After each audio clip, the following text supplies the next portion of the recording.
আসসালামু আলাইকুম, সবাইকে শুভেচ্ছা জানাচ্ছি। মাসুম মাহবুব দেখছেন ওপেন দ্য ইউটিউব চ্যানেল এবং মাসুম মাহবুব ফেসবুক পেজ। পৃথিবীর যেই প্রান্ত থেকে যারা দেখছেন সবার জন্য শুভেচ্ছা এবং ভালোবাসা। আমি দেখতে পাচ্ছি আমার এক ভাই প্রশ্ন করেছেন, আমি বসে আছি পথ চেয়ে চাতক পাখির মতো আপনার খবর শোনার জন্য। লিটন ভাই, আপনার জন্য আমার ভালোবাসা। শেরপুর কামারচর থেকে দেখছেন সালাউদ্দিন। শামীম ভাই কোত্থেকে দেখলেন আপনি? আপনার আজিমপুর থেকে জেবুন্নেসা। আমি মোটামুটি আপনাদের সবারই কমেন্ট দেখতে পাই, কিন্তু যখন আমি লাইভে আপনাদের দু একজনের নাম বলি, সেটা হলো যেটা আমার কাছে লাস্ট আসে সেই নামটা বলি।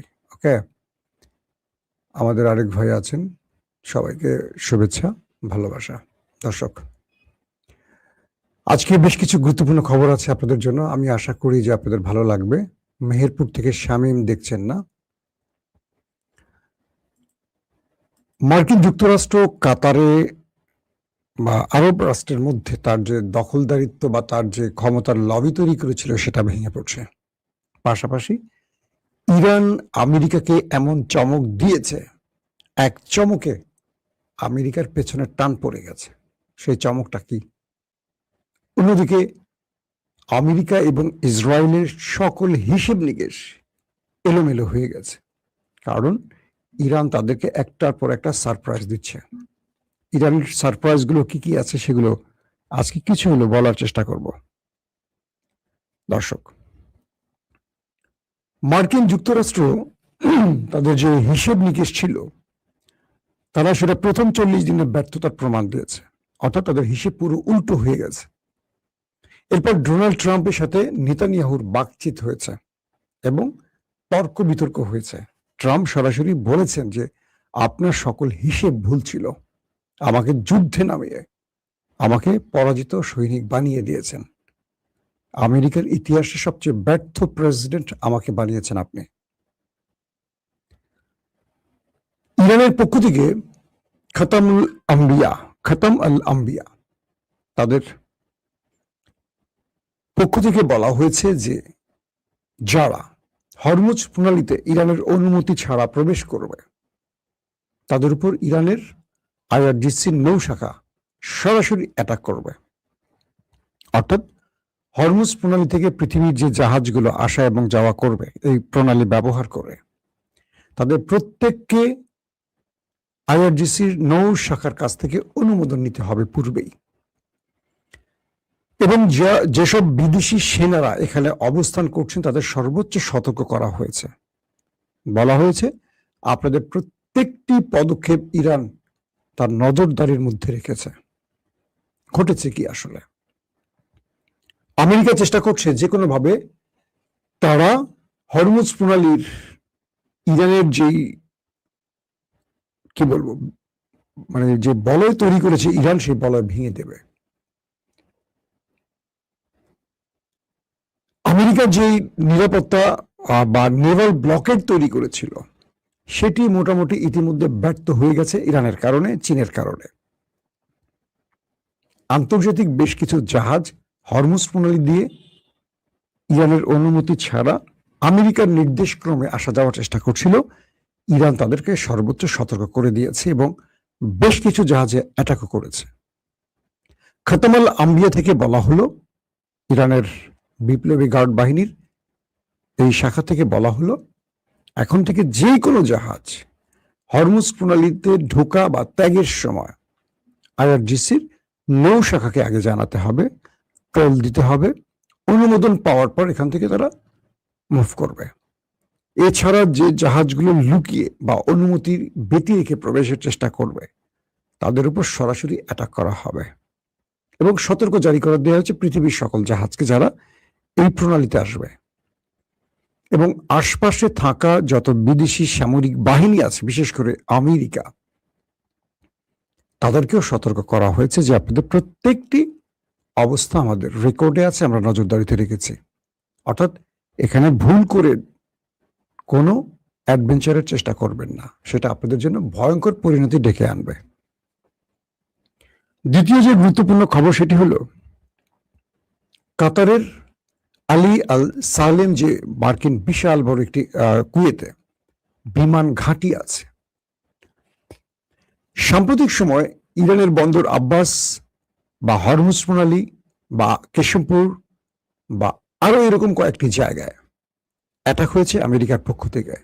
ইরান সেই অ্যাটাকগুলোকে প্রতিহত করেছেও, কিন্তু ইরান প্রতিহত শুধু করে চুপ থাকেনি, এবার মার্কিন যুক্তরাষ্ট্রকে গেল বুধবার একটা বড় ধাক্কা দিয়েছিল ইরান। সেটি হলো কুয়েতের আলী আল সালেম বিমান ঘাঁটিতে ইরান আক্রমণ করেছে। এই আক্রমণের পর আমেরিকা দাবি করেছিল এই আক্রমণ তারা প্রতিহত করেছে, তাদের কোনো ক্ষতি হয়নি। আর ইরান বলেছিল যে না, তারা মার্কিন ঘাঁটির ব্যাপক ক্ষতি করেছে। তো ইরানের চেয়ে আমেরিকার বক্তব্যটা পুরো পৃথিবীব্যাপী বেশি প্রচার হয়েছে। অনেকেই বলেছে না, এই আক্রমণটি ছিল ফাঁকা আওয়াজ ইরানের, কিন্তু ইরান কোনো ক্ষতি করতে পারেনি। আজকে মার্কিন অন্যতম গণমাধ্যম ব্লুমবার্গ, একটি জনপ্রিয়, আপনারা জানেন যে গণমাধ্যম, এটা আমেরিকার, এটা নট ইরানের। তো সে ব্লুমবার্গ বলছে যে ইরান যে আক্রমণ করেছিল আলী আল সালেম ঘাঁটিতে, মার্কিন ঘাঁটিতে, এই ঘাঁটিকে তছনছ করে ফেলেছে ইরান এক অ্যাটাকে। ছোট আকারের একটি ড্রোন এত ম্যাসিভ আকারে মার্কিন ঘাঁটিকে হিট করেছে বা অ্যাটাক করেছে যে 5 জন সেনা সেখানে গুরুতর আহত হয়েছে। তবে মিডল ইস্টের বেশ কিছু আউটলেট বলছে বেশ কজন মারাও গেছে, বাট ব্লুমবার্গ বলছে শুধু আহতের কথা। এবং 2 জন ঠিকাদার এখানে আহত হয়েছে, 5 সেনার সাথে 2 জন ঠিকাদার। শুধু তাই নয়, এখানে থাকা আমেরিকার MQ-9 রিপার ড্রোন এক একটার দাম $3 কোটি। এবার টাকায় কনভার্ট করেন কত আসে। তো সেই মার্কিন সবচেয়ে আধুনিক যে ড্রোন MQ-9 রিপার, এই 3টিকে মোটামুটি ধ্বংস করে ফেলেছে ইরান, যেটি আলী আল সালেম ঘাঁটিতে অবস্থান ছিল। মার্কিন কয়েকটি সূত্র দাবি করছে যে ইরানের এই ছোট আকারের ড্রোনটি এত স্পিডে, মানে হাইপারসোনিক স্পিডে এসে কুয়েতে এই ঘাঁটিকে হিট করেছে যে আমেরিকার কোটি কোটি ডলারের, মানে বিলিয়ন বিলিয়ন ডলারের আকাশ প্রতিরক্ষা সিস্টেম ইরানের এই মিসাইলটিকে ইন্টারসেপ্ট করতে পারেনি। পরবর্তী ইরানের কয়েকটি গণমাধ্যম বলছে এই মিসাইলটির নাম ফাতা 110। এই ফাতা কয়েকটি সিরিজ মিসাইল কিন্তু ইরানের হাতে রয়েছে। তো এর মধ্যে ফাতা 110 দিয়ে কুয়েতে মার্কিন ঘাঁটিকে টার্গেট করেছিল ইরান। কিন্তু কুয়েতের এই বিমান ঘাঁটির চারদিকে, যেহেতু আমেরিকা এই ঘাঁটি ব্যবহার করে ইরানের বন্দর আব্বাসে অ্যাটাক করেছিল, অর্থাৎ কুয়েতের এই ঘাঁটিটি ব্যবহার করেই মার্কিন যুদ্ধ বিমান এবং ড্রোন ইরান এসে অ্যাটাক করেছিল। এটি ইরান তথ্য পেয়ে গেছে স্যাটেলাইট ইমেজের মাধ্যমে। তো ইরান যেহেতু বলেছে যেখান থেকে আক্রমণ হবে সেখানে আমরা পাল্টা প্রতিশোধ নেব, সেই কথাটি ইরান রেখেছে। অন্য কোনো দেশে অ্যাটাক না করে ইরান সরাসরি কুয়েতে সেই আলী আল সালেম ঘাঁটিতে হিট করেছে।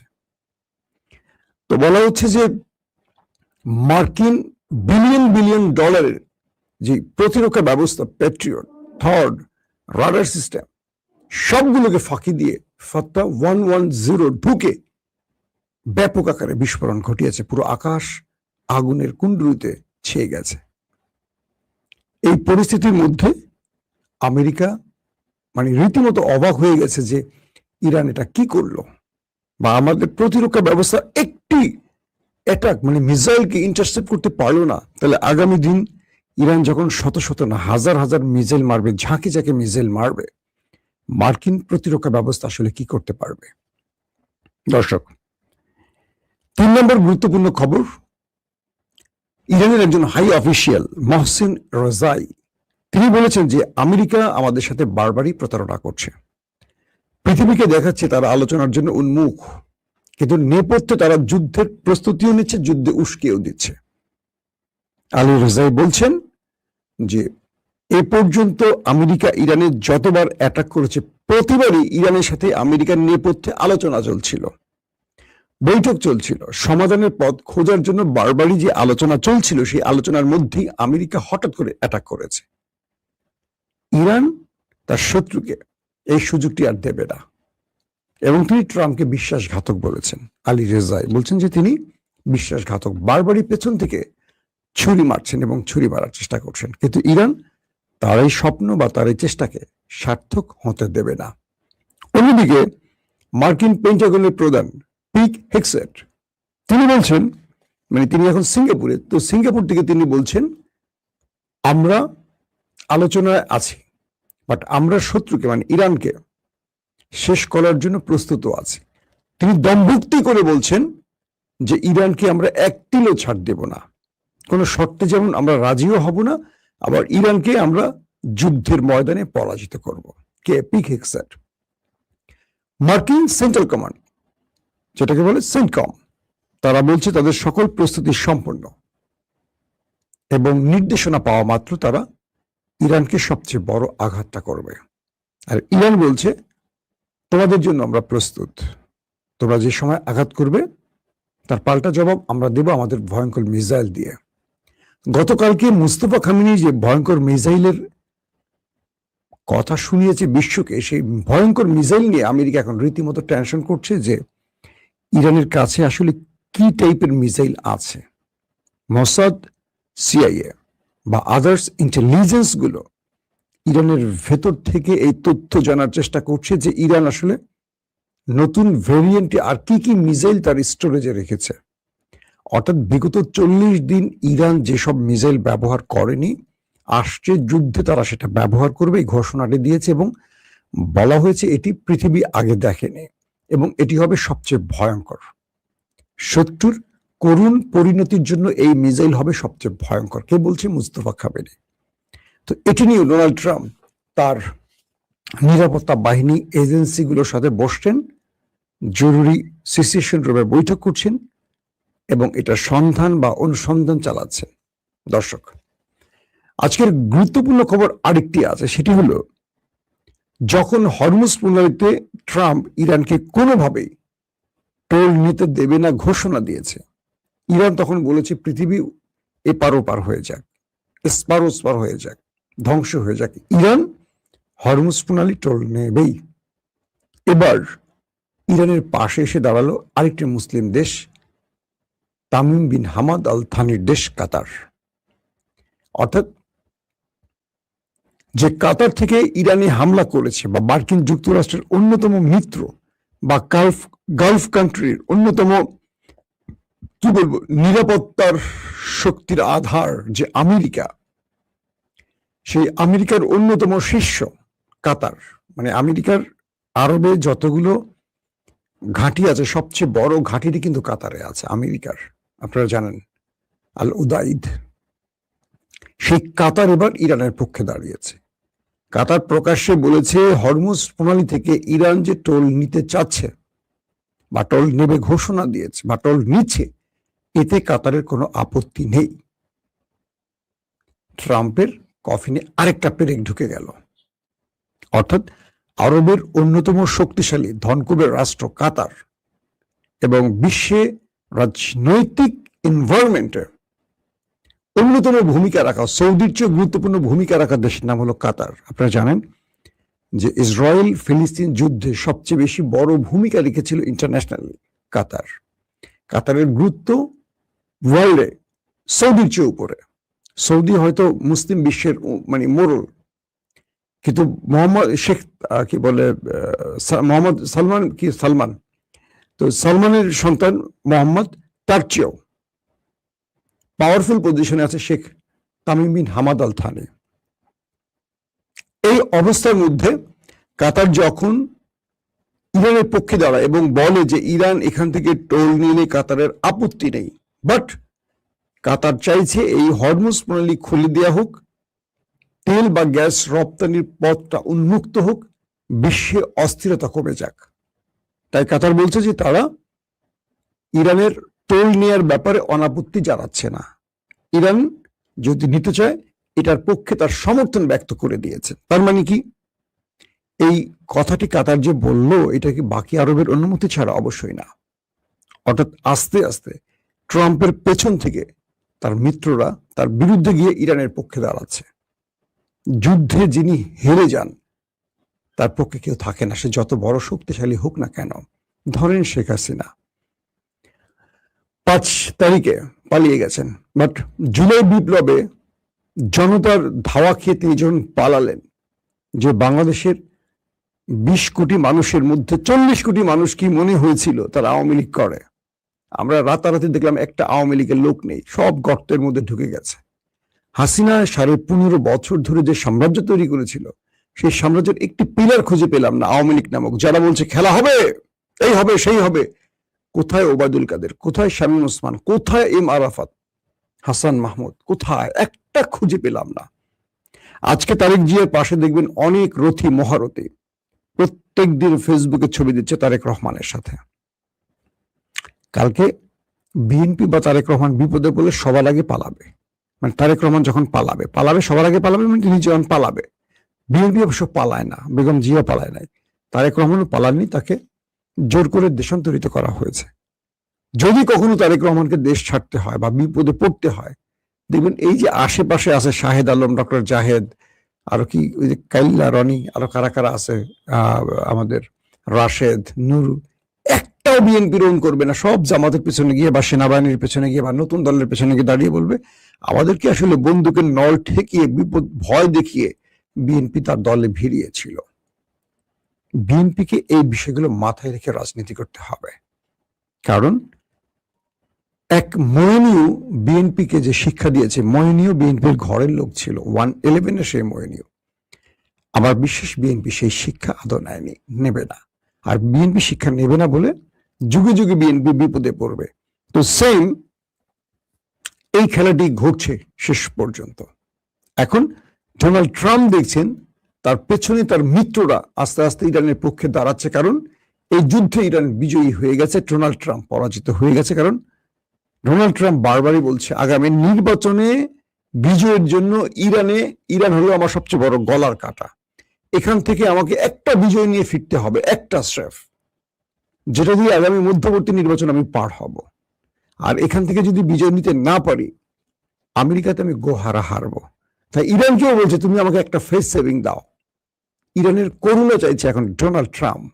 কল্পনা করা যায় দর্শক, যুদ্ধ পরিস্থিতি এখন খুব কি বলবো উত্তেজনার মধ্যে, থেমে থেমে দুই পক্ষের মধ্যে হরমুজে চলছে। ইরান আমেরিকাকে এক তিলও ছাড় দিচ্ছে না, এটা ইরান অবাক, মানে আমেরিকা অবাক যে আমেরিকাকে টাচ করতে গেলে রাশিয়া চীনকেও চিন্তা করতে হয়। সেই ইরান আমেরিকা 5টা মারে, ওরা 7টা মারে।